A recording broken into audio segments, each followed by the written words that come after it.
taariikhda addoonsiga ee dadka madowga. goorma ayay bilaabantay addoonsiga dadka madowga? maxaa keenay in la addoonsado? halkee ayay ka soo bilaabantay? cadaawadda loo hayaa maxay ahayd ee sababtay in la addoonsadaa? maxaa gaar uga soocay dadyaga kala duwan ee adduunka? ma midabkooda madow ayaa sababta leh mise dhaxal bay u heleen in la addoonsado? taariikhda addoonsiga ee dadka madowga. ku soo dhowaada warbixinteennan oo aynu ku lafagurayno taariikhda mugdiga ah ee addoonsiga dadyaga madow. waana warbixin ka mid ah barnaamijkeenni tusmada caalamka, waxaana idinla socodsiin doonaa aniga oo mukhtaar maxamed diriye ah, mukhtaar jambaq. haddaba daawade, intaynan u gudagelin warbixinteennan, fadlan haddaad ka heshay muuqaalka like saar si ay dad badan u gaadho. wixii talo ahna kommentiga hoose noogu reeb. haddaad nagu cusub tahayna fadlan sabskrayb saar, dawankana furo. mahadsanid. addoonsiga dadka madow haddii aynu in yaroo kooban ka iftiimino halka ay ka soo bilaabantay, waxaynu taariikhda dib ugu noqonaynaa kumanaan sano ka hor iyo taariikhdii boqortooyadii faca weyneed ee faraacinta. daawade, haddaad in yarna xog ka hayso taariikhdii boqortooyadii faraacinta, waxay soo martay marxalado isbeddel oo kala duwan.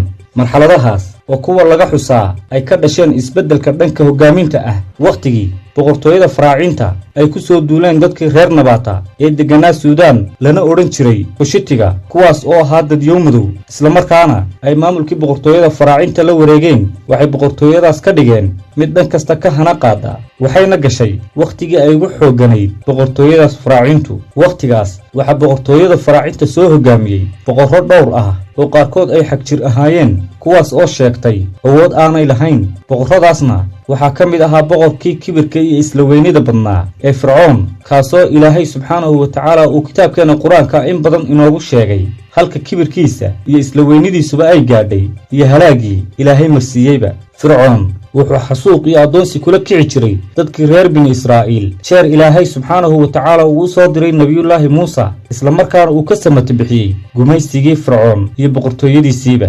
halaagii fircoon kadib, taariikhda boqortooyadii faraacintu halkeedii ayay ka sii socotay. hoggaaminteediina waxaa gacanta ku sii hayay dadkii madowga ahaa ee reer kushitiga, kuwaas oo tacaddi iyo addoonsi u geysanayay dadyawgii kale ee aan kushitiga ama madowga ahayn.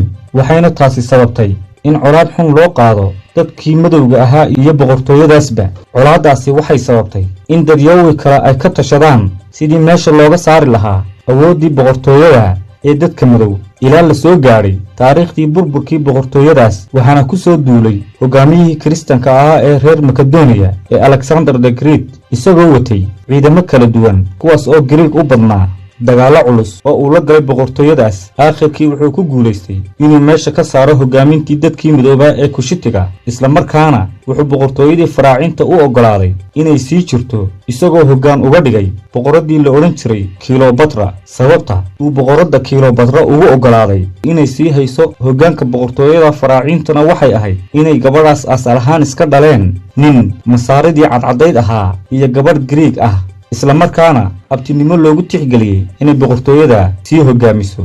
dadkii madowga ahaa ee reer kushitiga markii laga tuuray xukunkii boqortooyadaas, waxay dib ugu noqdeen dhulkii ay markii horeba ka yimaadeen ee magaalo madaxdoodii labaad ee nabaata ee dhulka suudaan maanta ah. muddo yar kadib, colaaddii loo hayay dadkii madowga ahaa iyo boqortooyadoodiiba waxay sababtay inay mar labaad dagaal ku soo qaadaan labadii boqortooye ee roomanka iyo bershiyaanka, iyagoo iskarabsanayana ay dhulka la simeen boqortooyadii faraacinta, islamarkaana ay boqorraddii kilobatra ay halkaa isku dishay. arrinkaasi waxa uu sii xoojiyey in ugaarsi lagu bilaabo dadkii madowga ahaa ee reer kushitiga, kuwaas oo waxna la laayey waxna la qafaashay. intii ka badbaadayna ay firdhadkii u kala yaaceen bariga iyo geeska afrika. maalintaas kadib waxaa adduunka ka bilaabmay kana hirgalay addoonsiga iyo dulaynta dadka madow, iyagoo laga dhigayo inay xayawaanka iyo xoolaha la dhaqdo ay la mid yihiin, islamarkaana sidii neef saylad la soo taagay loo kala iibsado. addoonsiga dadka madow sidaas ayuu adduunka kaga hirgalay ilaa jeer ilaahay subxaanahu wa tacaala uu soo dejiyey diinteenna suuban ee furqaan, islamarkaana uu si cad u sheegay ilaahay subxaanahu wa tacaala